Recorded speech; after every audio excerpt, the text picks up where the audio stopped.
பள்ளி வளையப்பட்டியில் 8ஆம் வகுப்பு படிக்கிறேன். உள்ளூர் சூழலை பாதுகாக்க விரும்பும் ஒரு ஆர்வலாக கற்பனை கதை கூறப் போகிறேன். வாங்க கதைக்குள்ள போகலாம். ஒரு ஊர்ல ஒரு பையன் இருந்தானா. அந்த பையனுக்கு சுற்றுச்சூழல் பாதுகாக்கணும்னா ரொம்ப விருப்பமா. ஒரு நாள் அவனுக்கு வேலை கிடைச்சிருச்சுன்னு வெளியூருக்கு போனானா. அங்கே போய் போகிற வழில பார்த்தா ஒரு ஃபேக்ட்ரி இருந்துச்சான். அந்த ஃபேக்ட்ரியில் பார்த்தா ஒரே நாத்தமா, பக்கத்தில் பார்த்தா வெறும் குப்பை மேடா இருக்குமா. உடனே அவனுக்கு ஒரு யோசனையா. அவன் நண்பனை கூப்பிட்டானா. டே நண்பா, அட சொல்கிறா, என்னடா உனக்கு இப்போ?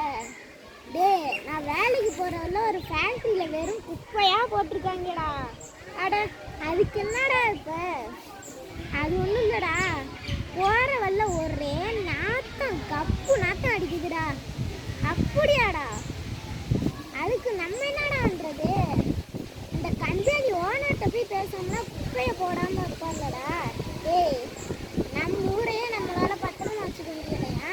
இதில் எங்கே நீ அடுத்த ஊருக்கு போகிற? டே, நம்ம ஊர் சுத்தமாக தான்டா இருக்குது, அசுத்தமாக இருக்குன்னு நான் சொல்லலை. டே, இப்போ நான் மட்டும் நான் அசுத்தமாகடா இருக்குன்னு இல்லைடா. வாடா, நம்ம கிளம்பி போகண்டா. சரிடா, வாடா போகணும். சரிடா, வாடா போகண்டா. சார், மட்டும் நாங்கள் பக்கத்தூர்ல இருந்து வந்திருக்கோம்.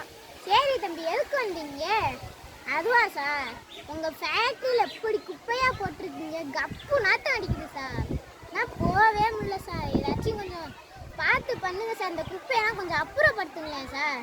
தம்பி, குப்பையை அப்புறப்படுத்தி நாங்கள் என்னப்பா பண்ணுறது? குப்பையை போட இடம் இல்லை, எங்கள் ஃபேக்ட்ரி முன்னாடி போட்டு வச்சுருக்கோம்ப்பா. உனக்கு என்னப்பா? இல்லை சார், அப்புறம் உங்களுக்கு தான் சார் அதில் கேடு. உங்கள் ஃபேக்ட்ரியில் வேலை பார்க்குறவங்களுக்குன்னா நிறைய புற்றுநோய் வரும் சார், இந்த அசுத்த காற்றை சுவாசிக்கிறதுனால. அட ஆமாம் இல்லை? சரிப்பா தம்பி, நல்லதாக தான் சொல்லியிருக்கீங்க. சரி, நான் இதுக்கு மேலே குப்பையை போட மாட்டேன் தான் இப்போயே ஃபோன் பண்ணி தூய்மை பணியாளரை வர சொல்கிறேன். சரிங்க சார், போகிறோம். மறுநாள், டேய், எனக்கு வேறு ஊரில் டிரான்ஸ்ஃபர் கிடச்சிருக்குறா. டேய், சூப்பர்ரா மச்சான். சரி, அப்புறம் என்ன வேலைக்கு போகணும். சரிடா, போயிட்டு வரேன் மச்சான். சரி, பாய்டா. சரிடா மச்சான், போயிட்டு வரேன்டா, பாய்டா. சரிடா, பாய்டா. அவனும் வேற ஊருக்கு போகிறான். போகிற வழில பார்த்தா இந்த ஊரில் எல்லாமே வெறும் குப்பை தான். வீட்டுக்கு பார்த்தா குப்பை மேடா இருக்குது.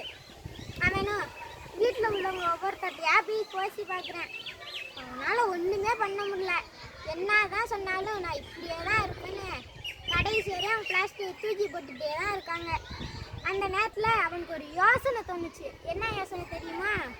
அவன் கம்பெனிக்கு போனான். அங்கே ஒரு ரோபோவை தயாரித்தான்.